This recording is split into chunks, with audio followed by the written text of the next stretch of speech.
Mukhang masaya to, ah. Hala, may Zootopia to na pala sa Loklok? Hala, nakaka-excite naman panoorin. Panoorin ko to mamaya pag uwi ko galing sa school. Ay nako, sana di ako malate. Uy, Rods! Papasok ka na ba sa school?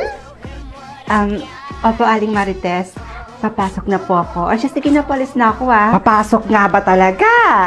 O baka naman, makikipaglandian naman sa kung sino-sinong lalaki dyan. Aling Marites, hindi po ako kagaya ng anak nyo na maagang nabuntis. Ano? Saan mo naman nalaman yan? Naku, Aling Marites, alis na ako, ah. Baka kung ano-ano pa kasi yung malaman ko tungkol sa buhay mo, eh. Lagot ka niyan. Bye! Wow! Kyle! Kaya ka na nga yan? Ano ba? Bibigay ko lang to kapag pahahalikin mo ko. Ew! Katiri ka? Kaya hindi ako nakikipagbiruan sa'yo, ah. Ang kinasabi yan? Lo, kung makadiri naman to, bahala ka. Hindi ko ito ibibigay. Ibibigay mo? O ipagkakalat ko dito sa buong campus na may relasyon kayo ng teacher natin? Lo, huy, saan mo yan nalaman? Oh, ito na. Ito naman, nagbibiro lang naman ako eh. Saan kaya may kantin dito? Ay, andun pala yung kantin na palagi kong pinagbibilhan ng chichirya. Makabili nga doon. Aling sungit, pagbilan po ng 3 chichirya. Yung, ayun po, yung 2 yon. Tapos, ito, ayan. 3. Oo na, dyan ka lang, maghintay ka. Sungit naman ito. Lo, Candy pa din yung susukli sa akin ngayon? Eh, nandito pa yung candy na isinukli sa akin nung nakaraang araw, ah. Ang dami pa nito. Eto ka sa akin ngayon. O, eto. Akin na po. Kunin mo. Eto pa yung bayad. Bilangan niyo po yan, ha? Marami po yan. Sakto po dito sa binili ko. Ay. Bakit ang daming candy naman ito? Eh, yan naman po yung isinukli niyo sa akin nung nakaraang araw, Ali. Tsaka, napag-alaman ko kasi na candy pa din yung isusukli niyo sa akin ngayon. Kaya inunahan ko na kayo. Aba, lokong batang to, ah. Bye, Ali. Ay, bumalik ka dito! Ma, nandito na po ako. Ma? Ma? Saan si Mama? Bakit parang walang tao dito sa bahay? Ma? Oo na. Papa naman! Kayo lang po pala yan. Akala ko naman po kung sino ni. Pasensya ka na anak ha, kung nagulat ka ni Papa. Okay lang pa. Si Mama po, nasan po siya? Namalengke lang siya saglit. Babalik din yun kaagad. Kaya naman po pala wala siya dito sa bahay. Opa, bakit pawis na pawis po kayo? Ano po ginawa niyo? Pa, nag-away na naman po ba kayo ni Mama? Hindi na kami nag-aaway ng mama mo, anak. Ang katunayan nga niyan, naghukay ako sa likod ng bahay natin. Ganun ba? Pero, naghukay? Sigurado kayo pa, ha? Wala kayong ginawa. Hindi kayo nag-away ni Mama. Oo, anak. Sigurado ako. Huwag kang mag-aalala. Pa? Naniniwala ka ba sa evil eye, ate? Evil eye? Alam mo kaka-cellphone mo yan. Ano ba yun? Yung may plano ka sa buhay, tapos bigla na lang hindi natutuloy?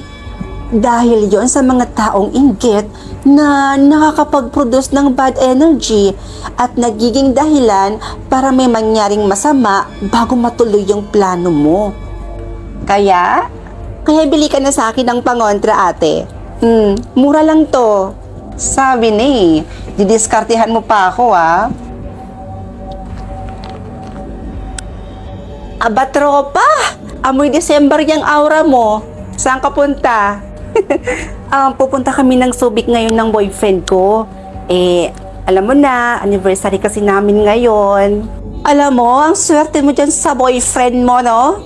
Sana talaga kayo na talaga. Tsaka Subic, ay nako, sulitin mo dun. Ako, dito lang ako sa milk shop ko. Tingnan mo naman, ang daming customer mula kahapon. Eh ngayon, feeling ko dadagsa na naman. Aba, successful ang tropa ah. O siya, sige na. Umalis ka na, bumiyahe ka na doon. Mag-ingat ka.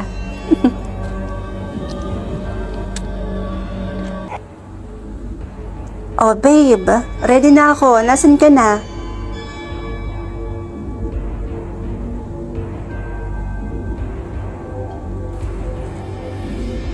Uy, tropa! Bakit ka nandito? O, hindi ka ba natuloy, ha? Hindi ka natuloy, no? Andyan na, sandali.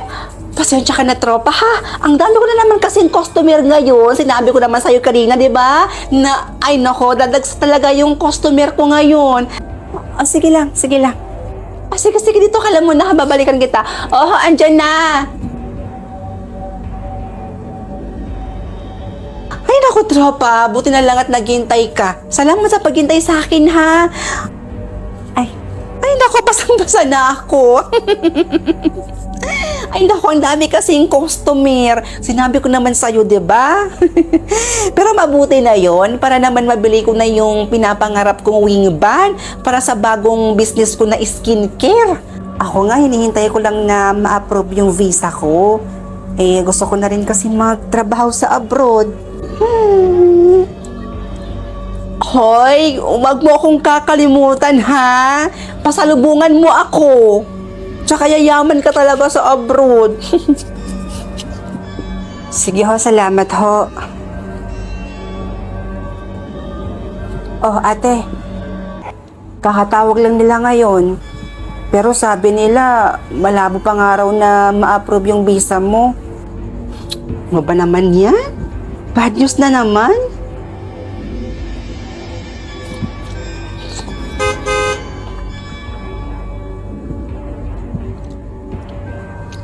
Napaka-successful talaga ng tropa mo na yan, ate, no? Tingnan mo, ang dami na nga niyang customer araw-araw. May bago na naman siyang business. Tapos, bumili pa siya ng wing band. Hay, napakaswerte talaga. Yung may plano ka sa buhay, tapos bigla na lang hindi natutuloy? Effective ba yung evil eye pangontra mo?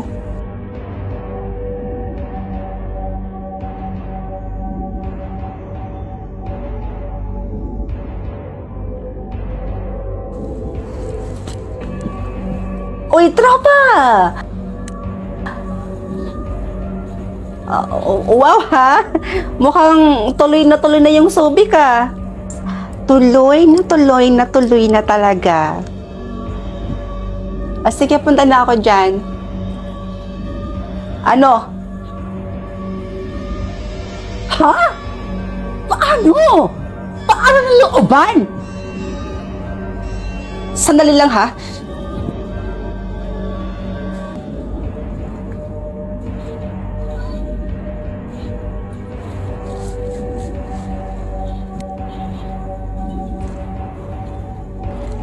Oh, sis. Hello. Nasa biyahe pa kami, papuntang Subic. Pero malapit na kami. Bakit? Approve na yung visa mo, ate. Talaga? Finally. Thank you, Lord. O siya, sige na sis ha. Bye-bye. Thank you. Babe, approve na yung visa ko.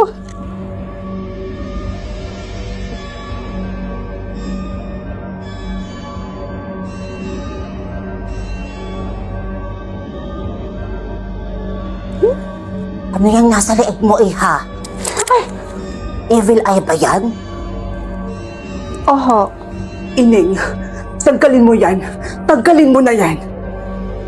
Bakit ho? Happy birthday, Bes! Thank you, Bes! Oh, ready ka na ba sa magiging task mo? Oo naman. Uy, alam mo, Bes, Gina, ang dali lang ng task niya. Kaya ayun, natapos niya kaagad. At ang yaman-yaman na niya ngayon. Hala talaga? Hala, sana all naman. Sana sa akin madali lang din, no? Anak, pakikuha nga ako ng box doon sa may basement. O sige po, pa. Anak, dito ka na lang. Ako na lang ang kukuha ng box doon sa basement.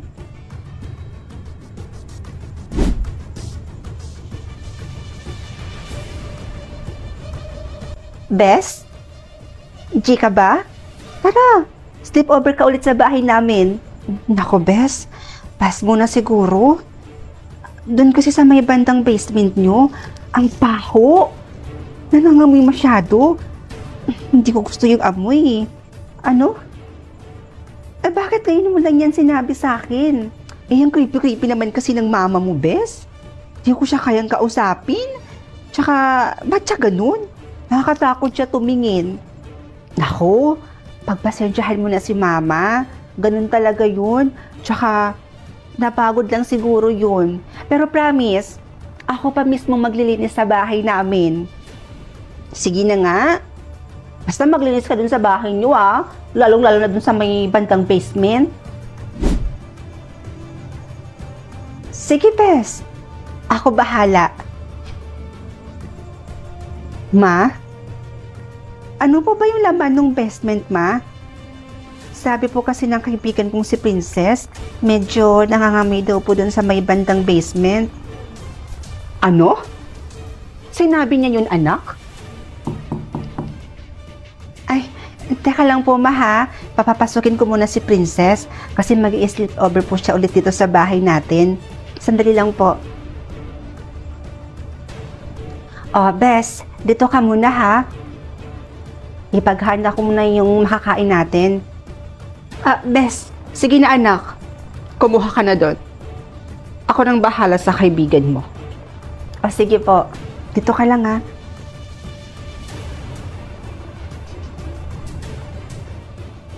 Bes, ready na yung pagkain. Asan na yun? Bes? Bes? Wala na.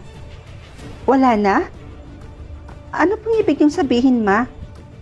Wala na siya dito sa bahay? Umuwi na siya. Umuwi? Eh, bakit daw po siya umuwi, Ma? Hindi ko alam, anak.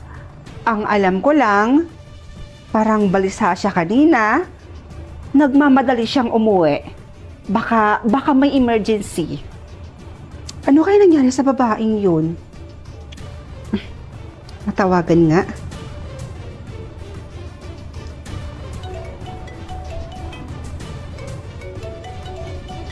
Teka, cellphone niya ba yun? Sa may bandang basement yun,